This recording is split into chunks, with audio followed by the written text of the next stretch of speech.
ابتدا عالم کی انتہا کے لیے، بنایا رب نے جسے بس وہ ہے فنا کے لیے، جاگنا ہے جاگ لے افلاک کے سائے تلے، حشر تک سونا پڑے گا خاک کے سائے تلے، آگاہ اپنی موت سے کوئی بشر نہیں، سامان 100 برس کا ہے پل کی خبر نہیں۔ یاد رکھنا میرے عزیزو، جو موت ہے نا، موت وہ کسی کی پرواہ نہیں کرتی ہے۔ موت کو یہ پرواہ نہیں ہے کہ تمہارے مرنے کے بعد میں، تمہارے اس دنیا سے جانے کے بعد میں تمہارے بچوں کا کیا ہوگا، تمہاری بیوی بیوہ بن جائے گی۔ موت کو یہ پرواہ نہیں ہے تمہارے جانے کے بعد میں تمہارے ماں باپ کا کیا ہوگا، ماں باپ کا سہارا ان کے سر سے اٹھ جائے گا۔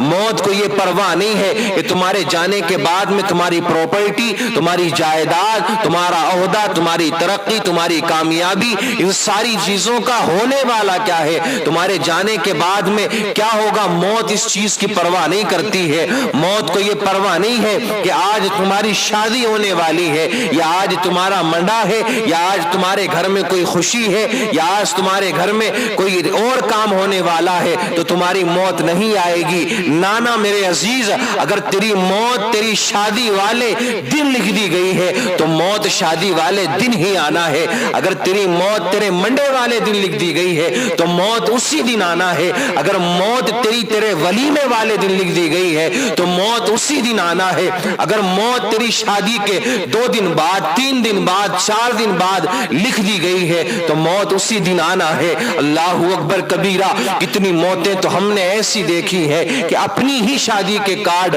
بانٹتے بانٹتے ایکسیڈنٹ ہو گیا، یا دیگر کوئی معاملات ہو گئے، موت آ جاتی ہے۔ کتنے ایسے معاملات دیکھے ہیں کہ ابھی شادی ہوئی تھی، 2 دن کے بعد میں انتقال ہو گیا، 3 دن کے بعد میں انتقال ہو گیا، اور ابھی ایک تازہ معاملہ ایسا سامنے آیا ہے کہ 19 تاریخ میں منڈا ہوا، 20 تاریخ کو بارات گئی، اور 21 میں ولیمہ ہوا، اور اسی لڑکے کا جنازہ اٹھ گیا۔ تو یاد رکھنا میرے عزیز، موت کسی کی پرواہ نہیں کرتی ہے۔ قرآن نے قانون بنا دیا، کل نفس ذائقۃ الموت، ہر جاندار چیز کو موت کا ذائقہ چکھنا ہے، ہر جاندار چیز کو۔ اب وہاں یہ نہیں ہے کہ ہاں فلاں بستی کا انسان اتنی عمر میں مرے گا، یا فلاں شخص کی اتنی عمر میں موت آئے گی، یا فلاں انسان جب اپنے بچوں کی شادی کر لے گا یہ سارے معاملات اس کے حل ہو جائیں گے، اس کے بعد میں اس کو موت آنا ہے۔ نانا میرے عزیز، آپ نے دیکھا ہوگا شاید ہی کوئی دن خالی جاتا ہو کہ جو خبر نہ ملتی ہو کہ ہاں آج موت نہیں ہوئی ہے۔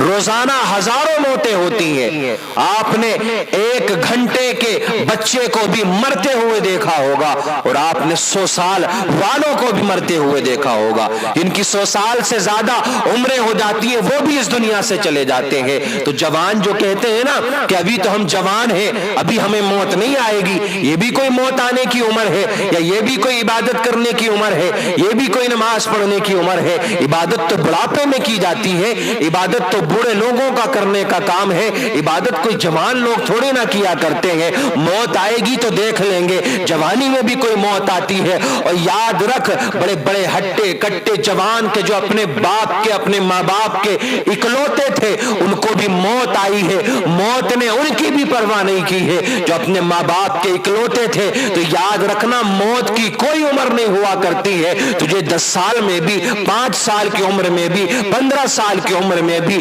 20 سال کی عمر میں بھی، 50 سال کی عمر میں بھی، 30 سال کی عمر میں بھی تو نے 50 سال کے جنازے بھی اٹھتے دیکھے ہوں گے، 25 سال کے کڑیل جوان کے جنازے بھی تو نے اٹھتے دیکھے ہوں گے، 30 سال کی جوانی میں بھی تو نے لوگوں کو مرتے ہوئے دیکھا ہوگا، 20 سال کے جوان لڑکوں کے جنازے بھی تو نے اٹھتے ہوئے دیکھے ہوں گے۔ تو یہ جو جنازے اٹھتے ہیں ان سے ہمیں عبرت حاصل کرنا چاہیے۔ لیکن اللہ اکبر کبیرہ، روزانہ ہمارے کانوں میں خبر آتی ہے فلاں جگہ موت ہو گئی، فلاں رشتہ دار کا انتقال ہو گیا، فلاں جگہ ایکسیڈنٹ ہونے کے بعد میں موت ہوئی، فلاں جگہ پر گھر میں خوشی ہو رہی تھی اور انتقال ہو گیا۔ لیکن پھر بھی ہم عبرت حاصل نہیں کرتے، پھر بھی نہ جانے انسان کس گھمنڈ میں ہے، پھر بھی نہ جانے انسان کس تکبر میں ہے، نہ جانے اسے کس بات کا غرور ہے۔ اے عزیزو، ہمارا احساس مر چکا ہے، ہمارے دل مردہ ہو چکے ہیں۔ روزانہ خبریں سننے کے بعد میں بھی ہمیں عبرت حاصل نہیں ہوتی،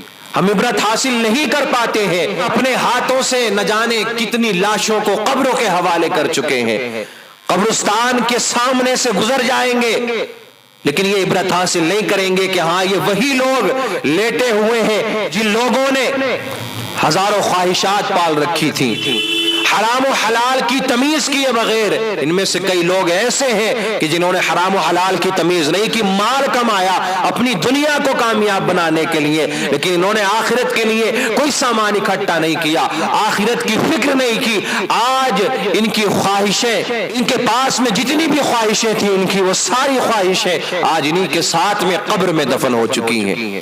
آج کوئی ان کی قبر پہ آ کر کے فاتحہ پڑھنے والا تک نہیں ہے۔ کریم صلی اللہ تعالیٰ علیہ وسلم فرماتے ہیں کہ جب بھی دنیا کی لذتیں، دنیا کی خواہشات تیرے دل میں جنم لینے لگے تو ایک چکر قبرستان کا لگا کر کے آ جانا، تجھے پتا چل جائے گا کہ ہاں یہ یہاں جو لیٹے ہوئے ہیں ان کے پاس بھی خواہشیں تھی، لیکن ساری خواہشیں ان کی ختم ہو گئیں۔ اعلیٰ حضرت فرماتے ہیں ہائے غافل وہ کیا جگہ ہے جگہ، 5 جاتے ہیں 4 پھرتے ہیں۔ کبھی ہم موت کو یاد نہیں کرتے، بس ہم تو اپنی جوانی میں مست ہیں، ہم تو اپنے کاروبار میں مست ہیں، ہم تو اپنے بزنس میں مست ہیں، تکبر کی وجہ سے پھٹے جا رہے ہیں، غرور کے ساتھ میں راستوں میں چل رہے ہیں۔ آپ نے سنا ہوگا کہ ٹھوکر لگتے بھی موت آ جاتی ہے، پیٹ میں درد ہوا موت آ گئی، بخار آیا موت آ گئی، سر میں درد ہوا موت آ گئی، ذرا سی کہیں پہ تکلیف ہوئی موت آ گئی۔ اتنی موتیں ایسی ہیں کہ ذرا سی ٹھوکر لگی تھی پھر گرے تو ایسے گرے کہ پھر ساری دنیا نے بھی اٹھانے کی کوشش کی تو کوئی نہیں اٹھا پایا۔ ایک بہانہ ہوتا ہے میرے عزیز، گھمنڈ کو چھوڑیں، غرور کو چھوڑیں، تکبر کو چھوڑیں، بلکہ یاد کریں آخرت کو، یاد کریں موت کو اور اس کی تیاری کریں۔ کوئی یہ نہیں کہتا کہ دنیا کے اندر بھوکے رہو یا اپنے بچوں کو بھوکا رکھو، اپنے بچوں کو تنگ دستی میں رکھو۔ اللہ نے ہاتھ پیر دیے ہیں، اللہ رب العزت نے جسم عطا کیا ہے، آنکھیں عطا کی ہیں، عقل عطا فرمائی ہے، حلال روزی کماؤ، خود بھی کھاؤ، اپنے بچوں کی بھی پرورش کرو۔ لیکن ایسا نہیں ہونا چاہیے کہ کمانے کے چکر میں، دنیا داری کے چکر میں ہم آخرت کو بھول جائے، کیونکہ میرے عزیز پوری زندگی تو اسی میں نکال دے گا، تیرے جسم سے تیری روح جدا ہو جائے گی اور تو آخرت کی تیاری نہیں کر پائے گا۔ ہماری اور آپ کی تو حیثیت ہی کیا ہے، ہماری اور آپ کی تو اوقات ہی کیا ہے۔ آؤ اٹھا کر کے دیکھو ان صحابہ کی تاریخ کو کہ جن دنیا میں ہی جنت کی بشارت دے دی تھی، انہی میں سے ایک صحابی کا نام ہے حضرت عثمان غنی رضی اللہ تعالیٰ عنہ۔ آپ بھی انہی صحابہ میں شامل ہیں کہ جن کو اللہ کے رسول نے دنیا میں جنت کی بشارت دی تھی، لیکن حال کیا تھا آپ کا؟ جنت کی بشارت سننے کے بعد میں نمازوں کو چھوڑ دیتے، رونا چھوڑ دیتے، دنیا داری میں مست ہو جاتے کہ اب کیا ضرورت ہے، نبی نے کہہ دیا ہے اور دنیا ادھر سے ادھر ہو سکتی ہے لیکن آقا کریم صلی اللہ تعالی علیہ وسلم کا کہا نہیں بدل سکتا، آپ کی زبان نہیں پلٹ سکتی ہے، یہ سوچ کر کے سارے کاموں کو چھوڑ دیتے۔ حال دیکھو ان صحابہ کا۔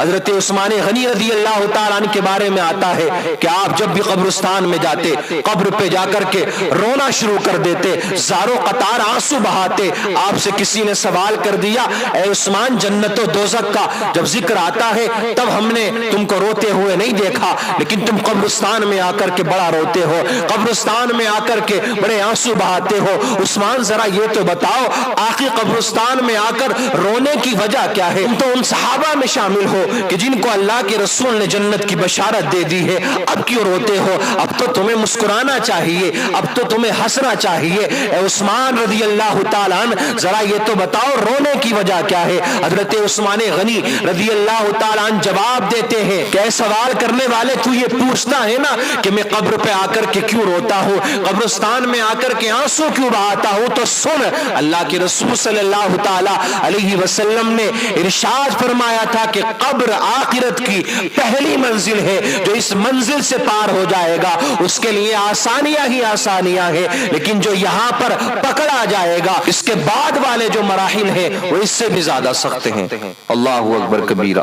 حضرت عثمان غنی رضی اللہ تعالیٰ فرماتے ہیں کہ اللہ کے رسول صلی اللہ تعالیٰ علیہ وسلم نے ارشاد فرمایا کہ میں نے قبر سے زیادہ بھیانک کوئی اور منظر نہیں دیکھا ہے۔ عزیزو اسی بات سے اندازہ ہوتا ہے کہ قبر کا کتنا بھیانک منظر ہے، وہاں سے پار ہونا کتنا مشکل ہے۔